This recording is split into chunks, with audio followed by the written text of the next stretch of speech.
시청자 여러분, 안녕하십니까? 6월 26일 굿모닝 MBN 시작합니다. 먼저 오늘의 주요 뉴스입니다. 어제 제주와 남부 지방에서 시작된 호우특보가 오늘 새벽 충남과 전북까지 확대되며 전국이 본격적인 장마에 접어들었습니다. 전국 대부분 지역에서 돌풍과 천둥 번개를 동반한 시간당 20에서 40mm의 매우 강한 비가 내리는 곳이 있을 것으로 전망돼 철저한 대비가 필요합니다. 러시아 수도 모스크바로 돌진하던 민간 용병 기업 바그너 그룹의 무장 반란이 하루 만에 끝났습니다. 반란은 막았지만 우크라이나 전쟁 장기화에 더해 내부 통제력 약화가 드러나면서 스트롱맨 푸틴 대통령의 23년 집권 중 가장 심각한 도전에 직면했다는 분석이 나옵니다. 아파트 냉장고에서 영아 시신 2구가 발견된 사건과 관련해 경찰이 확보한 진술과 수집한 내용을 정리한 뒤 30대 친모를 직접 불러서 조사에 나섭니다. 국회는 출생 미등록 영유아 사망 사건의 재발 방지에 국민적 공감대가 큰 만큼 30일 본회의에서 관련 법안을 처리할 방침입니다. 정부가 국가유공자 전용 차량 번호판 도입을 위한 연구 용역 사업을 처음으로 시작한 것으로 MBN 취재 결과 확인됐습니다. 일상생활 속에서 보훈 예우문화를 만들겠다는 취지로 주차장 전용 공간 제공 등의 해외 운영 사례를 검토 중입니다. 현대건설이 사우디아라비아에서 역대 최대인 6조 4천억 규모의 석유화학 플랜트 건설 사업을 수주했습니다.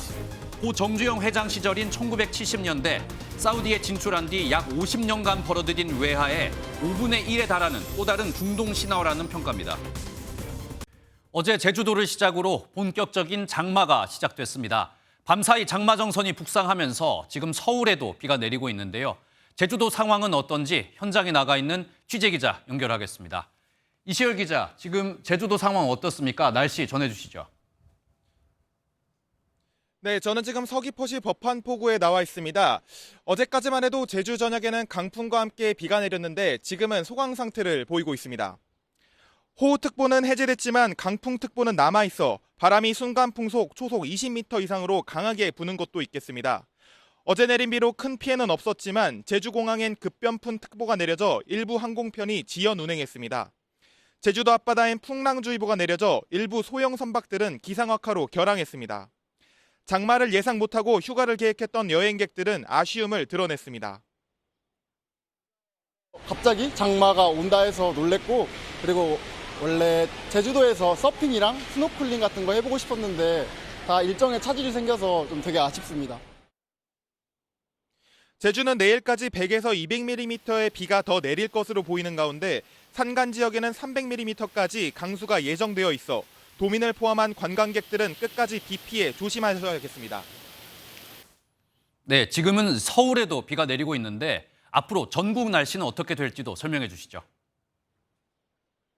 네, 어제까지만 해도 제주도와 남해안에 걸쳐있던 장마전선이 북상하면서 수도권에 비를 뿌리고 있습니다. 위성사진을 보시면 장마전선이 한반도의 허리를 지나가고 있는 걸 보실 수 있는데요. 간밤에 장마전선이 북상하면서 전라도와 남부지방 쪽에도 많은 비가 왔고 전남 나주에는 호우경보도 발효됐습니다. 수도권을 포함한 중부지방도 오늘 출근길부터 많은 비가 내릴 것으로 예상되는 가운데 최대 100mm의 비가 쏟아지는 곳도 있겠습니다. 수도권에도 새벽부터 오전 사이 강한 비가 예상되므로 출근길 교통안전에 각별히 유의하기 바랍니다. 기상청은 내일까지 전국 대부분 지역에서 천둥, 번개를 동반한 시간당 20에서 40mm의 강한 비가 내리는 곳이 많을 것으로 전망돼 사전에 철저한 대비를 당부했습니다. 지금까지 서귀포시 법한포구에서 MBN 뉴스 이시열입니다. 이렇게 어제 제주부터 시작된 장맛비는 밤사이 전국으로 확대됐습니다. 출근길 집중호우가 쏟아지는 곳이 있어서 안전사고에 유의하셔야겠는데요. 김다영 기상캐스터 자세한 날씨 알려주시죠. 네, 오늘 출근길 평소보다 서둘러 나오셔야겠습니다. 현재 정체전선의 영향으로 전국 대부분 지역에 장맛비가 내리고 있습니다. 특히 전남 동부와 지리산 부근에는 호우특보가 발효 중인 가운데 시간당 15mm 안팎의 다소 강한 비가 쏟아지고 있고요. 중부를 중심으로도 강한 비구름이 머물고 있습니다.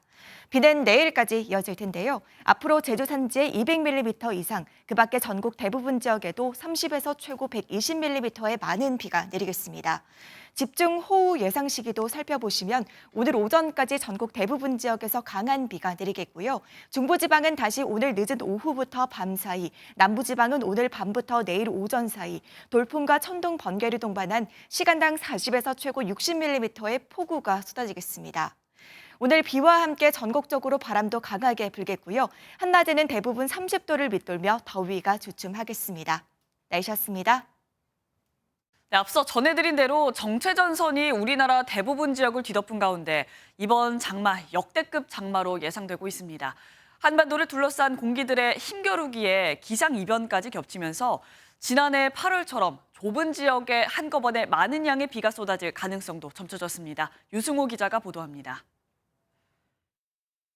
남쪽이 덥고 습한 공기와 북쪽의 차고 건조한 공기의 힘겨루기로 발달한 정체전선이 한반도에 상륙했습니다. 이번 정체전선은 남북으로 짧고 동서로 긴 형태를 띠고 있습니다.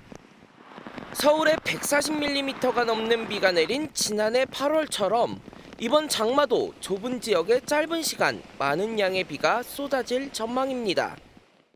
기상이변도 이번 장마에 큰 영향을 끼치는 요인으로 꼽힙니다. 적도 부근 해수면 온도가 오르는 엘니뇨로 많은 양의 수증기가 한반도에 들어올 가능성이 커졌습니다. 이번 장마는 내일 잠시 주춤한 후 모레부터 다음 달 1일 사이 또다시 이어질 것으로 보입니다. 기상청은 올해 첫 장마에 전국적으로 30에서 500mm의 비가 내릴 것으로 내다봤습니다. 또 이번 여름부터 수도권을 중심으로 피해가 우려되는 매우 강한 비가 내리는 지역에 기상청이 직접 재난 문자를 보내는 등 재난 대응에 나설 예정입니다. MBN 뉴스 유승호입니다. 러시아 용병단체 바그너 그룹의 프리고진이 일으킨 무장 반란은 하루 만에 끝이 났습니다. 반란은 간신히 진압했지만 리더십에 큰 타격을 입은 러시아 푸틴 대통령이 이번 사태를 어떻게 수습할지 주목됩니다. 먼저 서용수 기자입니다. 무장 반란을 일으켜 모스크바로 진격하던 바그너 그룹의 수장 프리고진은 처벌 없이 벨라루스로 떠나는 조건으로 러시아에서 철수했습니다. 턱 밑까지 반란군이 들이닥쳤던 모스크바는 비교적 빠른 속도로 일상을 되찾았습니다. На самом деле было волнительно, но видите, уже вот воскресенье, все гуляют, все хорошо, поэтому будем надеяться, что все будет спокойно, мирно. Вот. 푸틴 대통령은 반란 중단을 중재한 벨라루스의 루카셴코 대통령과 통화를 하며 사태의 수습 방안을 모색 중입니다. 하지만 최측근의 반란으로 리더십에 치명상을 입은 푸틴 대통령이 이번 사태를 진정시킬 수 있을지는 미지수입니다. 먼저 수도 인근까지 반란군의 진격을 허용한 쇼이구 국방장관에 대한 처분을 결정해야 하는 난제를 떠났습니다. 쇼이구 장군이 이번 사태로 군내 신망을 잃었지만 전쟁 중에 군 지휘권자를 교체하기 부담스러운 데다 믿을 만한 인물이 없다는 게 문제입니다. It's difficult because it's difficult to find people whom you can trust and who will not stab you in the back, especially in a country like Russia. So 이미 한 차례 등을 돌렸던 바그너 그룹에 대한 통제권을 다시 확보할 수 있을지도 불확실한 상황입니다. 반란 과정에서 러시아군의 후방 약점이 노출됐다는 분석이 나오는 만큼 우크라이나 전쟁에서도 불리한 입장에 서게 됐다는 분석이 우세합니다. MBN 뉴스 서영수입니다. 미국도 러시아 반란 사태에 예의주시하고 있습니다. 러시아 푸틴 대통령의 권력에 한계가 드러났다는 분석도 나오겠는데요. 워싱턴 연결하겠습니다. 최종락 특파원. 네, 워싱턴입니다. 네, 미국도 주말 내내 러시아 상황에 긴급하게 대응하는 모습이었는데 끝난 지금은 어떤 평가가 나오고 있습니까? 네, 미국은 반란 사태 이후 파장에 대해 러시아 현지 상황을 매우 예의주시하고 있습니다. 토니 블링컨 국무장관은 러시아 상황에 대해 균열이 나타나고 있다고 평가했습니다. And I suspect that this is a moving picture and we haven't seen the last act yet. But we can say this. First of all, what we've seen is extraordinary, and I think you've seen cracks emerge that weren't there before. 특히 푸틴 러시아 대통령의 퇴진 가능성에 대해서는 추측하고 싶지 않다며 러시아 내부의 문제라고 일단 즉답을 피했습니다. 그러면서도 블링컨 장관은 러시아 내부에 푸틴 권력에 의문을 제기하는 세력이 있다고 분석했습니다. First, in having Prigozhin raise front and center, questioning the very premises of the Russian aggression against Ukraine to begin with. The argument that somehow Ukraine or NATO posed a threat to Russia, and a direct challenge to Putin himself. 러시아의 이러한 내부 문제는 우크라이나가 활용할 수 있는 새로운 이점이라고도 말했습니다. 쇼이그 러시아 국방장관 등의 교체 여부에 대해서는 아직 보지 못했지만 혼란이 앞으로 며칠, 몇 주간 더 전개될 것이라며 더 두고 볼 필요가 있다고 강조했습니다. 러시아의 핵무기가 안전하게 보관되고 있는지에는 러시아의 핵태세의 변화가 감지되지 않았고 미국의 핵태세를 바꾸지 않았다며 매우 주의 깊게 지켜보고 있다고 밝혔습니다. 네, 그리고 미국 등 해외 언론에서는 이 러시아 푸틴 대통령의 권력이 흔들릴 수도 있다 이런 분석도 나오고 있는데 이 내용도 전해주시죠. 먼저 미국의 정보기관이 러시아의 반란을 사전에 파악했던 것으로 알려졌습니다. 뉴욕타임스는 미국 정부는 지난 21일부터 프리고진이 러시아 수뇌부를 겨냥한 군사행동을 준비하고 있다는 동향을 사전에 인지하고 있었다고 전했습니다. 워싱턴 포스트도 백악관은 프리고진이 무장행동을 계획하고 있다는 첩보를 입수해서 유관부처에 긴급히 알렸다고도 보도했습니다. 다만 미국은 프리고진의 계획의 정확한 성격과 시기는 결행 직전까지 정확히 알지 못했다고 덧붙였습니다. 서방 언론들은 일제히 푸틴의 권력이 크게 흔들릴 것으로 예상하는 분위기입니다. 영국 일간 더 타임스는 이것이 푸틴의 끝인가? 라는 분석 기사에서 역사가 푸틴의 몰락을 기록할 때 최후의 게임이 이번에 시작됐다고 말할 것이다. 이렇게 평가했습니다. 전문가들과 언론의 평가를 종합해보면 푸틴 대통령이 앞으로도 많은 도전을 막아낼 수는 있겠지만 장기적으로 치명상이 불가피할 것으로 전망했습니다. 지금까지 워싱턴에서 전해드렸습니다.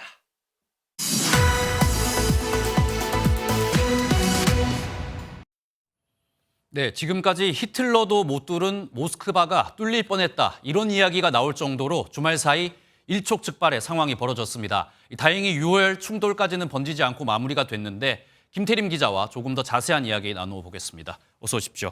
일단 전 세계를 놀라게 했던 이 러시아 반란 사태가 24시간 만에 끝나긴 했습니다. 그런데 이게 너무 순순히 철수에 합의를 하면서 다른 배경이 있는 거 아니냐 이런 이야기가 나오고 있는데 이 부분도 좀 짚어주시죠. 네, 그래서 앞서 리포트에서 보신 것처럼 공개적인 이유 외에 이면 합의가 존재하는 것 아니냐는 얘기가 나오는 것 같은데요. 프리고진이 반란을 시작하면서 이런 말을 했습니다. 쇼이구 장관과 게라시모프 총참모장을 데리고 오지 않으면 모스크바로의 진격을 멈추지 않겠다. 그런데 두 사람은 쏙 빠지고 벨라루스 대통령이 중재에 나선단 말이에요. 이제 러시아 당국이 어떤 추가 조치를 하는지 좀 봐야 실체가 드러날 듯한데요. 앞서 푸틴 대통령이 프리고진과의 알력 다툼에서 러시아 군부 손을 들어주지 않았습니까? 결국 제도권 안에 통제권을 가지고 가겠다는 의미이기 때문에 쇼이구 장관 등을 징계할 것이라고 단정하기는 어렵습니다. 네, 그리고 이 프리고진이 철수하는 모습을 보면은 러시아 시민들과 사진도 찍고 뭐 인사도 나누고 이러는 모습이었는데 이번 반란을 스스로 조금 성공했다 이렇게 평가하는 걸까요? 사실 프리고진이 무력 반란을 일으켰지만 러시아 국방부를 이길 것이라는 전망은 크지 않았습니다. 네. 실제 러시아의 자치공화국인 체첸이 푸틴 러시아 대통령의 구원투수를 자처하고 나섰고 어느 용병 그룹도 프리고진과 함께하겠다며 전선을 이탈하지 않았습니다. 결국 반란 승리보다 극렬 저항의 모습으로 정치적 존재감을 키우고 신변 보장과 함께 바그너 그룹을 지켜야 한다는 판단을 했을 수 있다는 해석이 많이 나오고 있습니다. 네, 그리고 러시아 푸틴 대통령 이야기를 좀 해보면 저희가 계속 이야기를 하고 있지만은 이 반란 진압은 했지만 이 반란이 일어났다는 자체만으로 이미 리더십에 타격을 입었다 이렇게 볼 수 있겠죠, 저희가. 네, 바그너 그룹이 푸틴 대통령에게 직접적으로 도전할 만큼의 세력은 아니었습니다. 이제 그런데 간접적으로 군사 반란을 통해서 러시아 본토에 대한 방어 체계 취약성이 여실히 드러난 건데요. 가뜩이나 러시아 내부에 있는 반푸틴과 분리주의 세력에게 푸틴 대통령이 주장해왔던 완전한 통제력은 균열이 있다는 걸 보여준 셈입니다. The strong man who brought Russia back from his knees. I'm thinking all of that doesn't look very convincing anymore. 러시아 정부는 이번 반란이 우크라이나 전쟁에 어떤 영향도 미치지 못한다고 주장하지만요. 내후 외환에 빠진 러시아의 혼란을 이용한 우크라이나의 대반격이 있을 것이란 전망도 나옵니다. 네, 지금 말씀하신 것처럼 우크라이나 전쟁이 한창 진행 중이지 않습니까? 이번 반란이 이 전세에 좀 영향을 미칠 수도 있을까요? 이제 우크라이나와 서방에서는 우크라이나의 승리 가능성이 커졌다는 기대 섞인 분석도 제기되고 있습니다. 예. 이제 한나 말라르 우크라이나 국방 차관은 러시아의 무장 반란과 관련해서 이것이 우리에게 기회의 창이 열렸다는 것이라고 밝혔고, 영국 국방부는 우크라이나가 대반격에서 단계적이지만 지속적인 전략적 진전을 보인다고 평가하기도 했는데요.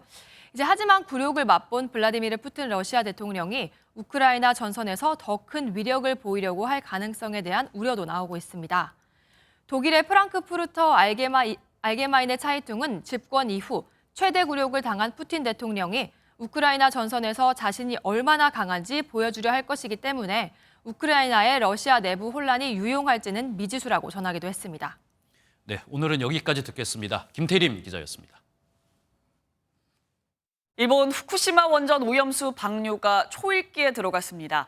오염수를 바다로 내보내는 해저터널 공사가 오늘 내일 중으로 완료되고 방류 설비 최종 검사가 모레 진행될 전망입니다. 이상엽 기자가 보도합니다. 일본 도쿄전력이 어제로 예정됐던 후쿠시마 제1원자력 발전소의 오염수 방류를 위한 해저터널 공사 완료를 오늘 이후로 연기했습니다. 해저터널을 파는 데 쓴 중장비를 철거하며 공사를 마무리 지으려 했으나 파도가 높아 철거 작업이 미뤄졌습니다. 오늘 대형 크레인이 달린 배가 터널 오염수 배출부 쪽에 중장비를 인양할 예정인데 이 작업이 끝나면 공사가 마무리 순서에 들어갑니다. 도쿄전력은 지난 12일부터 오염수 방류 설비를 시험 운전하면서 방류 설비에 이상이 없는지 확인하고 있습니다. 물이 정해진 양만큼 바다에 흘러가는지, 비상시 방류를 중단하는 차단 장치가 제대로 작동하는지 등이 점검 대상입니다. 도쿄전력은 약 2주에 걸쳐 시험 운전한 뒤 오염수를 바다로 보낼 예정입니다.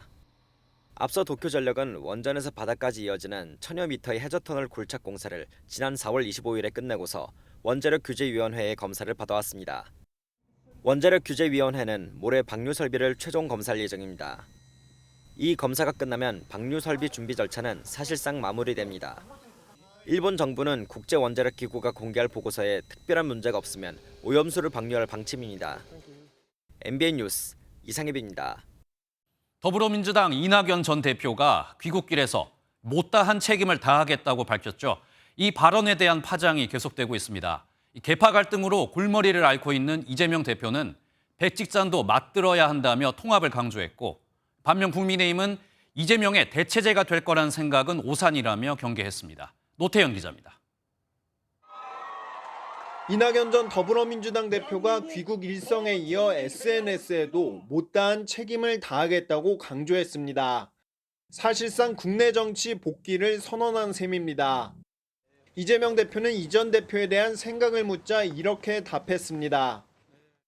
백식장도 만들어야 될 어려운 시국이어서 모두가 힘을 함께 모아야 이전 대표가 비명계 구심점이 될 것이란 전망이 나오자 협력을 강조하며 견제구를 던진 겁니다. 이 대표와 이전 대표는 전화로 안부 인사를 나눈 것으로 알려졌습니다. 이전 대표는 당분간 자맹하며 민심을 살필 것이라는 관측에 힘이 실립니다. 정치적 기반인 호남을 시작으로 서서히 세력 재결집에 나서지 않겠느냐는 분석이 나옵니다. 국민의힘은 윤석열 정부를 비판하고 나선 이전 대표에게 사과부터 하라고 지적했습니다. 누더기 부동산 정책과 망국적인 탈원전 정책, 근본 없는 소득주도 성장 등 문정권의 숱한 무능과 실정에서 못다한 사과부터 하는 것이 도리입니다. 그러면서 이재명 대표 체제의 민주당이 아무리 엉망이라 한들 이낙연 전 총리가 대체제가 되리라 생각하면 오산이라고 꼬집었습니다. MBN 뉴스 노태현입니다. 정의당은 내년 총선을 앞두고 진보 정치 세력과 연대해서 재창당을 추진하겠다고 선언했습니다. 금태섭 전 의원과 양향자 의원 역시 신당 창당을 준비하고 있는데요. 이번 총선에서는 이른바 제3지대가 힘을 받을 수 있을지 주목됩니다. 안보람 기자가 보도합니다. 낮은 지지율 속에 존재감이 없다는 평가를 받아온 정의당이 내놓은 해법은 혁신 재창당입니다. 노동시민사회와 녹색당을 포함한 기후 정치 세력, 지역 정치 세력이라는 세 가지 축을 중심으로 연대해 이르면 9월 말쯤 신당 창당 추진 방안을 확정할 계획입니다. 기득권 양당 체제를 뛰어넘겠다는 의지를 가진 분들이나 세력을 만날 것입니다. 특히 노동과 녹색 정치 세력을 중심으로 다양한 시민사회와 총선을 앞두고 이른바 제3지대론이 다시 고개를 들고 있다는 분석입니다. 실제 무소속 양양자 의원의 한국의 희망이 오늘 신당 창당을 공식 선언하는 데 이어 금태섭 전 의원 역시 추석 전 창당을 예고했습니다. 여기에 정의당 장혜영, 류호정 의원이 참여하는 세 번째 권력도 창당을 고민하는 걸로 알려졌습니다. 국민들이 무엇을 원하는가, 적대적 정치가 왜 이렇게 더 기승을 부리는가를 성찰하고 거기에 맞는 제3당을 창당하면 그게 폭발력이 있을 거예요. 무당층이 30%에 육박할 정도로 기존 거대 양당에 대한 민심 위반이 상당한 가운데 국민의 지지를 얻는 제3지대가 탄생할 수 있을지 관심이 쏠립니다. MBN 뉴스 안보라입니다. 오늘 하루 중요한 일정을 소개해드리는 굿모닝 오늘입니다. 어떤 일정이 있는지 함께 살펴보겠습니다. 백범 김구 선생 제74주기 추모식이 서울 용산구 백범 김구 기념관에서 열립니다. 박민식 국가보훈부장관과 이종찬 광복회장, 독립유공자 유족 등 300여 명이 추모식에 참석합니다. 국회 윤리특별위원회 윤리심사 자문위원회가 4차 회의를 열고 거액의 가상자산 거래 논란으로 민주당을 탈당한 김남국 의원의 최종 징계 수위를 심의합니다. 본회의 표결로 확정되는 이 징계는 공개 회의에서의 경고와 사과, 30일 이내 출석 정지, 제명 등 총 4단계로 이 중 하나로 결정됩니다. 국민의힘 지도부가 사드 기지가 있는 경북 성주의 참외 농가를 방문해 농민들의 어려움을 듣고 참외를 직접 시식하며 여론전을 이어갑니다. 앞서 환경부는 지난 21일 사드 임시 배치 후 6년 만에 사드 기지에서 나오는 전자파가 인체에 무해하다는 환경 영향 평가를 발표한 바가 있습니다. 정치권에서는 출생 신고를 하지 않고 영아를 살해하거나 유기하는 범죄를 막기 위한 제도 도입에 나섭니다. 아기가 태어나면 의료기관이 지자체에 출생 사실을 통보하고 만약에 임산부가 익명으로 출산해도 지자체가 아이를 돌보게 하는 건데요. 빠르면 오는 이번 달 안에 본회의에서 처리가 될 수 있다는 관측이 나옵니다. 장덕진 기자입니다. 감사원 조사 결과 지난 2015년부터 출생 신고가 안 된 아동들은 전국에 2,200여 명. 경기도 수원시에서 영아 2명이 숨진 채 발견되는 비극이 발생하자 정치권이 제도 개선에 나섰습니다. 병원에서 아기가 태어나면 의료기관이 의무적으로 지자체에 이 사실을 알리는 출생통보제가 추진됩니다. 비슷한 법안 10여 건과 지난해 3월 법무부가 제출한 발의안이 무관심 속에 국회에 계류 중인데 이번에는 속도를 내겠다는 겁니다. 분만병원에서 아이를 출산한 진료 기록이 건강보험 심평원에 전달되고 이 기록을 활용하여 심평원이 지자체에 출생 사실을 전달하도록. 병원에서 임산부가 익명으로 아이를 출산할 수 있게 하는 보호출산제도 함께 추진됩니다. 출산 사실을 숨기기 위해 병원 밖에서 아기를 낳으면서 또 다른 사각지대가 생길 수 있기 때문입니다. 보호출산제는 아동 유기를 조장하는 것이 아니라 생명을 지키는 것이고, 여야는 내일 법사위 법안심사 소위를 열어 법안을 논의할 예정입니다. 소위에서 심의가 마무리되면 오는 29일 전체 회의를 거치고 빠르면 30일 최종 의결할 수 있다는 관측이 나옵니다. MBN 뉴스 장덕진입니다. 수원 냉장고 영아 시신 사건에서 친모에게 적용될 영아 살해죄는 최대 10년의 징역형까지 가능합니다. 하지만 다양한 이유 때문에 현실적으로는 최고형이 2년 정도에 그치고 있다고 하는데요. 이 범죄의 죄질에 비해서 실제 처벌이 너무 약해 법 개선이 필요하다는 지적이 나오고 있습니다. 이 내용은 윤기환 기자입니다. 출산한 아이 둘을 잇따라 살해하고 냉장고에 유기한 고모 씨에 대해 경찰은 영아 살해죄를 적용했습니다.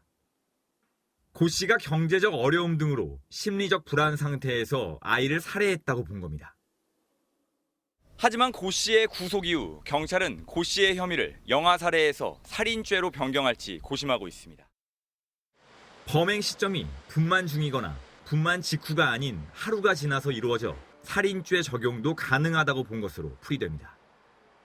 형법에서 영아 살해는 치욕을 은폐하거나 양육할 수 없는 상황 등 참작할 만한 동기로 아기를 살해했을 경우를 말합니다. 영아 살해죄 자체가 살인을 감경해 주려는 취지로 만들어졌음을 의미합니다.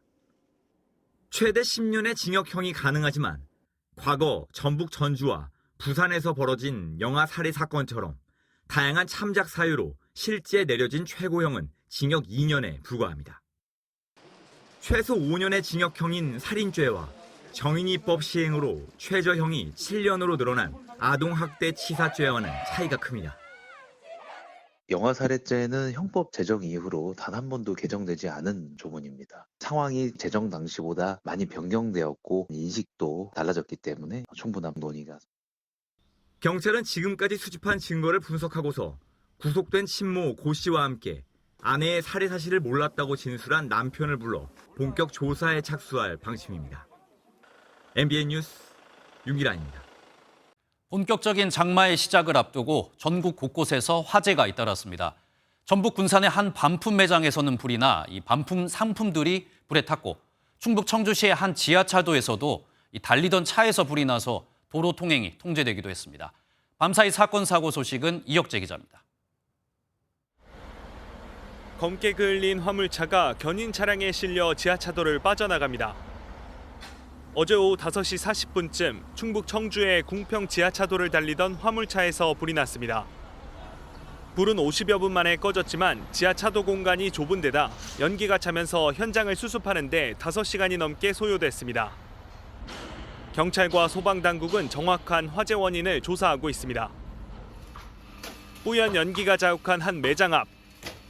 소방관 한 명이 유리문을 부수는 동안 다른 한 명은 연신 매장을 향해 물줄기를 뿜어냅니다.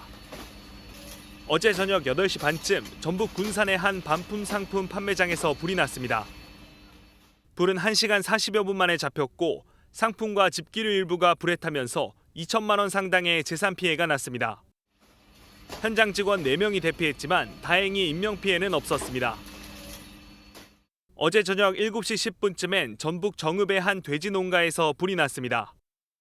현장에서 근무자 4명이 대피하면서 인명피해는 없었지만 이 불로 1,700마리가 넘는 돼지가 폐사하는 등 9억 8천만 원의 재산 피해가 발생했습니다.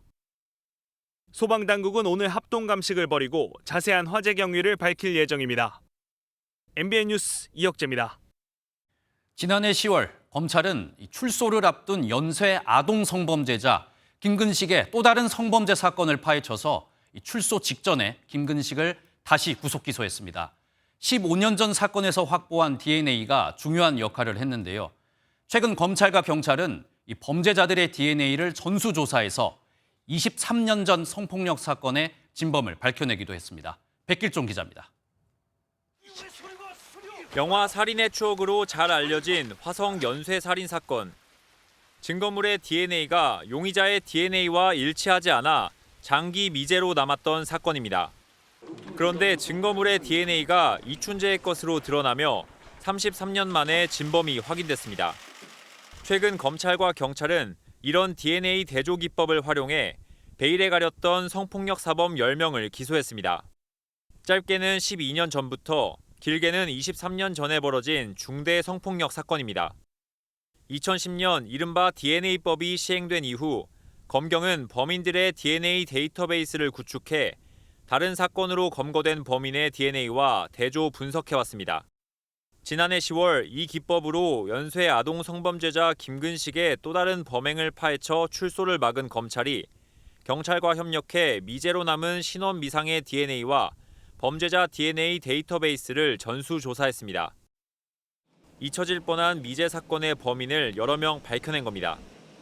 이 가운데 다른 건으로 교도소에 수용 중이거나 재판 중인 7명은 추가로 기소했고 나머지 3명은 구속 기소했습니다.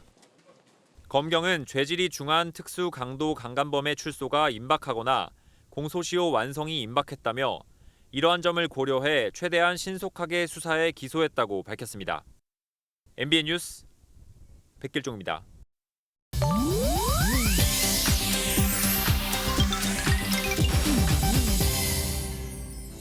인터넷에서 화제가 되고 있는 소식들을 모아 전해드리는 인터넷 와글와글입니다. 15년 차 그룹 샤이니가 서울 올림픽공원 체조경기장 무대를 뜨겁게 달궜습니다. 지난 23일부터 어제까지 약 7년 만에 대면 단독 콘서트를 가진 샤이니. 퍼펙트 일루미네이션이라는 부제로 빛을 활용한 환상적인 무대를 3만여 명의 팬들 앞에서 선보였습니다. 멤버 온유는 건강상의 이유로 함께하지 못했는데요. 하지만 민호와 키, 태민 이 세 멤버의 호흡과 열정이 무대를 가득 메웠습니다. 콘서트에서 샤이니는 셜록과 링딩동 등 히트곡부터 오늘 발매되는 정규 8집 타이틀곡 하드와 또 그 수록곡들까지 최초로 선보여 팬들을 열광케 했는데요. 앞으로도 빛나는 샤이니가 펼칠 활발한 활동 응원하겠습니다. 지난 2008년 중국 스촨성 원천 대지진 당시 극적으로 구조된 후 군인에게 의젓하게 격리를 하는 모습으로 격리의 악이라는 별명을 얻으며 큰 화제가 된 3살 아동 랑정이 올해 중국대학 입학시험인 가오카오에서 최상위 성적을 거둬 다시 한번 화제가 됐습니다. 중국 국영 CCTV에 따르면 지난 23일 성적이 발표된 가오카오에서 랑정은 637점을 받았다는데요. 80만 수험생 가운데 상위 30위 안에 드는 높은 점수라고 합니다.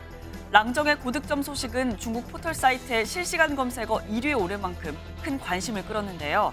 누리꾼들은 대지진의 아픔을 잊지 못하는 중국인들에게 큰 선물을 안겼다며 자신들의 일처럼 반겼고 또 중국 명문대들도 랑정에게 입학을 권유하고 있다네요. 미국 몬태나주의 옐로스톤 강의 한 철교가 현지 시간 24일 새벽에 무너져 화물열차의 차량이 다리 아래로 추락하는 사고가 발생했습니다. 현지 경찰에 따르면 이날 사고는 유해물질을 싣고 가던 열차가 강을 건너던 중 철교가 무너지면서 벌어졌는데요. 여러 대의 화물 수송용 차량이 손상을 입었지만 사고와 관련된 8개 차량 중 위험물질을 싣고 있던 차량은 없다고 밝혔습니다. 반면 한 외신에 따르면 스틸워터 카운티의 스테이미 긴급구조대장은 화물열차가 아스팔트와 유황을 운반 중이었다고 말했는데요. 위험물질은 강물에 쓸려나가 희석됐을 것이라는 말을 전했습니다. 이 철교는 최근 폭우로 강물이 불어나면서 다소 약해진 것으로 알려졌는데요. 다행히 다친 사람은 없었다고 합니다. 인터넷 와글와글이었습니다. 현대건설이 사우디아라비아에서 역대 최대 규모인 6조 4천억 원 규모의 석유화학 플랜트 건설 사업을 따냈습니다. 제2의 중동 신화를 조성하기 위해 우리 정부가 원팀 코리아를 만들어 나선 성과로 풀이되는데요. 올해 상반기에만 작년 총액을 뛰어넘는 수주 실적을 올렸습니다. 김동환 기자가 보도합니다.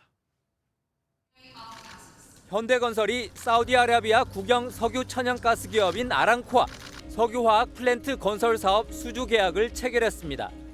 사우디아라비아 동쪽 최대 항구 도시인 주베일에 에틸렌 등 석유화학 제품 생산 시설과 기반 시설을 짓는 공사로 50억 달러, 우리 돈 6조 4천억 원이 투입됩니다. 이는 한국 기업이 사우디아라비아에서 따낸 역대 최대 규모 수주입니다. 현대건설은 1976년 정주영 전 회장이 20세기 최대 사업으로 꼽히는 주베일 산업항 건설을 성공한 데 이어 또 한 번 해외 건설의 역사를 썼습니다. 정부의 지원도 큰 힘이 됐습니다. 국토교통부가 제2의 중동붐을 조성하겠다며 원팀 코리아를 구성해 수주 지원을 했고 원희룡 장관은 사우디아라비아 정부의 지원을 이끌어냈습니다. I am bringing Hyundai and other Korean companies in this project, and I wish a big success of Amiral project. 윤석열 대통령은 수주 계약 후 양국 경제 협력 관계를 더욱 공고히 할 뿐만 아니라 두 나라가 공동으로 번영하는 확고한 기반이 될 것이라고 축하했습니다. 현대건설의 이번 수주로 우리나라는 올 상반기 최소 137억 달러, 약 17조 원의 해외 건설 수주를 기록해 지난해 실적을 훌쩍 뛰어넘었습니다. MBN 뉴스 김동환입니다.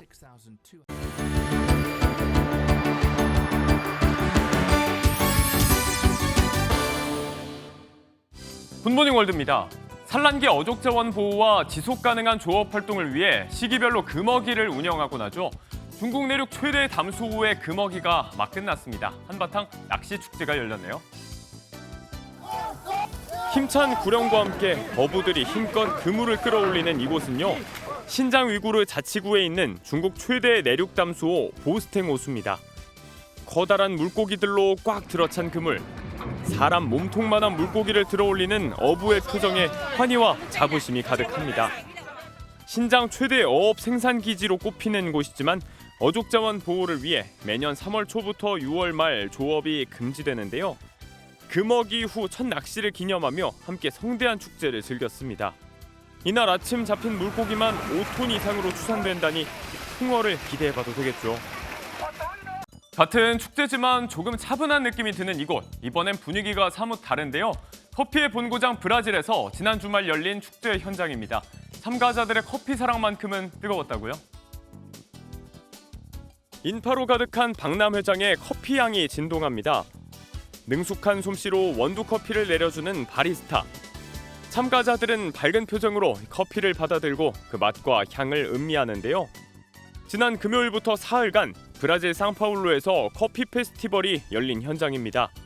세계 최대의 커피 생산국이자 유서 깊은 커피 문화를 자랑하는 커피의 본고장이죠.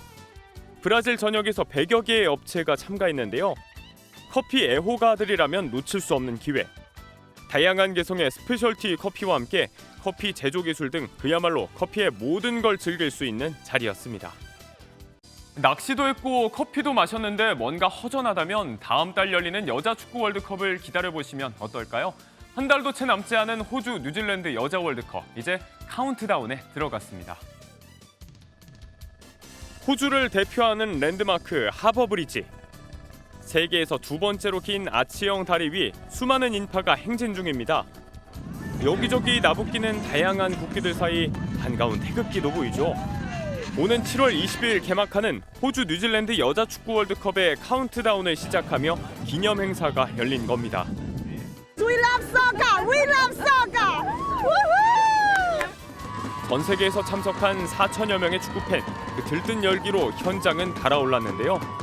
본선 32개국 중 H조에 속한 우리 대표팀은 오는 25일 시드니에서 콜롬비아와 1차전을 치릅니다. 태극전사들의 선전을 기원합니다. 굿모닝 월드였습니다. 6.25 전쟁 발발 73년을 맞은 어제 윤석열 대통령은 참전용사와 그들의 가족을 만났습니다. 여야는 국방력 강화에는 한 목소리를 내면서도 대북 정책에 있어선 서로를 비판했습니다. 황재헌 기자가 보도합니다. 공군 최초 100회 출격을 달성한 김두만 전 공군 참모총장과 다부동 전투를 승리로 이끈 고 백선엽 장군 딸을 윤석열 대통령이 만났습니다. 윤 대통령은 참전 용사 가족들과 함께 6.25 전쟁 사진과 영상물을 보며 경의를 표했습니다. 인천 상륙작전에 참전한 해군 장교의 아들 인요한 교수 등 미 참전 용사 가족도 참석해 한미 동맹의 가치를 되새겼습니다. 이 땅의 자유를 지키기 위해 한미 양국이 함께 흘린 피를 잊어서는 안 될 것입니다. 윤 대통령은 SNS 메시지에서 강력한 힘이 진정한 평화를 보장한다고 밝히며 대북 강경책을 예고했습니다. 여야 대표는 6.25 전쟁 기념식에서 나란히 앉았지만 메시지로는 서로를 비판했습니다. 김기현 국민의힘 대표는 한때 굴욕적인 대북 관계로 가짜 평화쇼를 했던 세력이 있었다며 동맹 간의 연대를 강조했고 자유 진영과의 연대를 더 튼튼하게 해서 대한민국이 안전하고 행복한 나라가 되도록 더 노력해 나가겠습니다.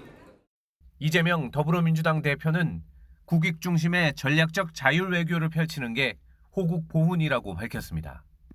윤석열 정부 또한 한반도의 군사적 긴장감을 높이는 데 동조하고 있습니다. 여야는 전 정부의 사드 환경 영향평가 고의 지연 논란과 후쿠시마 오염수 방치 의혹으로 당분간 치열한 공방전을 벌일 전망입니다. MBN 뉴스 황재헌입니다. 어제 열린 6.25 기념식에는 국가유공자들이 모두 제복을 입고 참석했습니다. 정부가 국가유공자들을 위해 처음으로 제복을 만들어 전달했는데요. 신재우 기자가 참전 용사들을 만나봤습니다. 1951년 대구에서 무장공비들과 맞서 싸웠던 이원희 할아버지. 전쟁이 끝난 지 70년이 됐지만 국가유공자 관련 옷 한 벌이 없어 보훈 행사엔 평상복만 입고 다녔습니다. 의복에 대해서 신경을 쓴 적이 없습니다. 그건 입는 그대로를 가지고 했지. 강명구 할아버지는 거창에서 무장공비와 총격전을 벌이다 왼팔에 관통상을 입었습니다. 지금까지 뚜렷이 기억할 만큼 고통스러운 순간이었지만 국가유공자 옷 한 벌 없기는 마찬가지입니다. 난 이게 팔이 없어진 줄 알아서 떨어져 나간 줄 알았어. 그런데 치료도 받을 수가 없잖아. 이에 국가보훈부는 지난해부터 참전용사를 위한 제복의 영웅들이란 단체복 제작 프로젝트를 기획했습니다. 전체 유공자의 절반에 가까운 인원이 제복 수령을 신청했는데 지난 21일부터 배송이 시작됐습니다.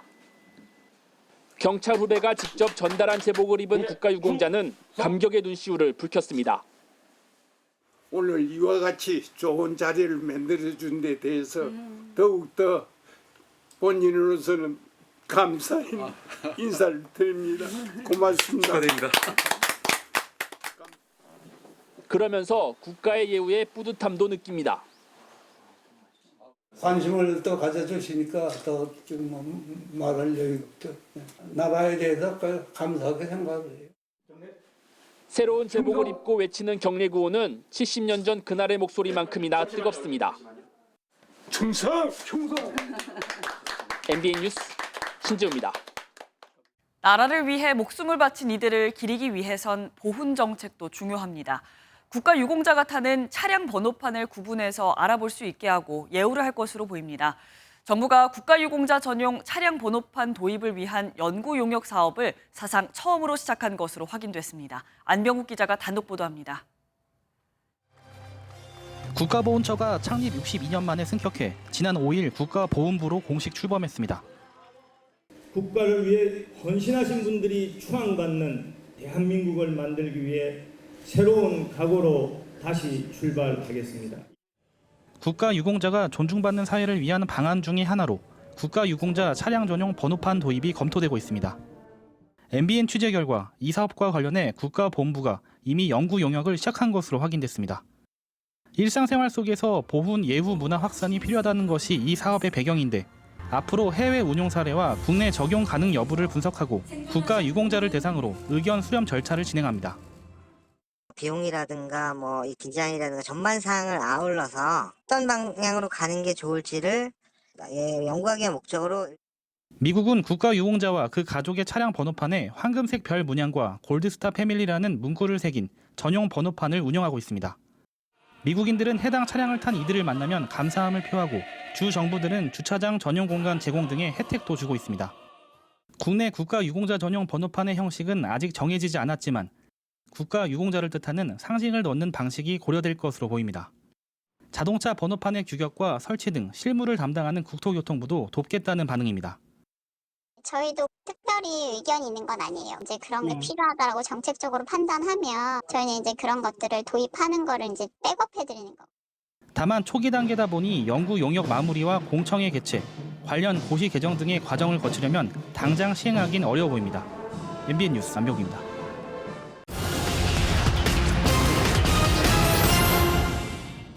편의점에서 파는 아이스크림과 커피 등 먹거리 가격이 또 오릅니다.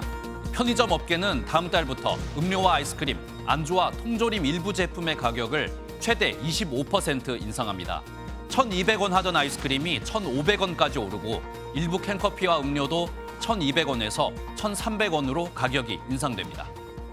공정거래위원회가 사교육 시장의 거짓 과장 광고에 칼을 빼들었습니다. 공정위는 소위 킬러 문항으로 학부모, 학생의 불안감을 자극하는 광고, 또 의대나 명문대 합격자 수 등을 부풀린 광고를 집중 단속합니다.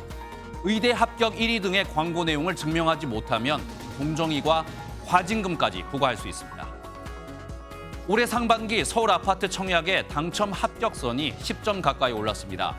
6월까지 청약을 진행한 서울 아파트의 평균 최저 당첨 가점은 46.5점으로 집계됐는데 이는 작년 하반기보다 9.2점 높았습니다.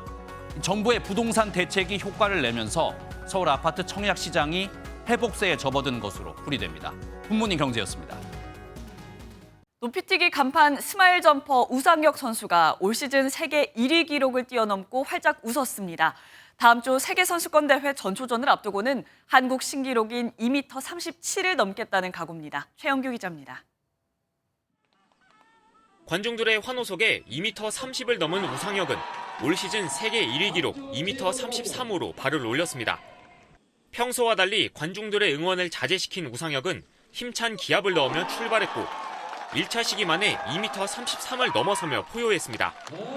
한국 신기록인 2m 37에는 아쉽게 실패했지만 세계 1위에 다시 올라선 것에 만족한 듯 스마일 점퍼다운 웃음으로 대회를 마쳤습니다. 월드 리더를 오랜만에 쟁취했는데요. 기분 너무 좋고요. 흥분이 살짝 가라앉으니까 이제 그 타이밍이 맞았던 것 같아요. 우상혁은 이제 다음 주 스웨덴 스톡홀름에서 열리는 다이아몬드 리그 대회에서 라이벌 바르심과 템베리를 만납니다. 세계 랭킹 1, 2, 3위가 한자리에 모이는 첫 대회라 부담스러울 법도 하지만 우상혁은 오히려 기대감을 드러내며 이번에 넘지 못한 한국 신기록을 넘겠다는 각오입니다. 너무 좋습니다. 이제 세계선수권 전초전이라 생각하고요. 최선을 다해서 한 번 더 37 뛰어넘어보도록. 국내 대회를 마친 우상혁은 이번 주 목요일 출국해 8월 세계선수권 대회와 9월 항저우 아시안게임 금메달 향한 여정에 들어갑니다. MBN 뉴스 최영규입니다. 한국 골프 유망주들의 등용문인 제11회 MBN 꿈나무 골프 대회가 오늘부터 이틀 동안 전북 군산시에서 열립니다. MBN과 매일경제신문, 한국초등학교 골프연맹이 주최하는 이번 대회는 초등학교 남녀 고학년부와 남녀 저학년부 등 4개 부문에서 230명의 골프 꿈나무들이 실력을 뽐낼 예정입니다. 네, 오늘 출근길 평소보다 서둘러 나오셔야겠고요. 튼튼한 우산도 챙겨주셔야겠습니다. 현재 정체전선의 영향으로 전국 대부분 지역에 장맛비가 내리고 있고요. 강한 비구름대가 동쪽으로 이동하면서 현재 강원과 경북 지역에는 시간당 20mm 안팎의 다소 강한 비가 집중되고 있습니다. 오늘 오전까지 전국 대부분 지역에 시간당 최고 40에서 60mm의 강한 비가 쏟아지겠고요. 늦은 오후부터는 다시 중부지방에, 오늘 밤부터 내일 오전 사이에는 남부지방에 강한 비를 뿌리겠습니다. 비는 내일까지 이어질 텐데요. 앞으로 제주에 최고 200mm 이상, 그 밖에 전국 대부분 지역에도 30에서 최고 120mm의 많은 비가 내리겠습니다. 오늘 비와 함께 전국적으로 바람도 강하게 불겠고요. 특히 제주에는 강풍주의보가 내려진 가운데 초속 25m 이상의 강한 바람이 불겠습니다. 오늘 더위는 주춤하겠습니다. 낮 기온 서울 26도, 대전 25도, 대구는 27도가 예상됩니다. 비는 내일 오전부터 점차 그치겠지만 주 중반에는 다시 정체전선의 영향으로 다시 전국에 비를 뿌리겠습니다. 장마철에는 습도가 높아져서 집안 곳곳이 눅눅하고 심하면 곰팡이까지 생깁니다. 특히 바깥이 습하다고 창문을 닫고 있으면 공기가 순환되지 않아서 꿉꿉한 상태가 지속되는데요. 따라서 비가 그쳤을 때를 틈타 하루에 3번 30분 정도 환기를 시켜주는 것이 좋고요. 옷장에는 습기 제거제나 숯, 신문지를 넣어두면 세균 번식을 막을 수 있습니다. 또한 보일러를 1시간 정도 틀어 온도를 높이게 되면 상대 습도가 떨어지게 되면서 눅눅함이 사라지게 되는데요.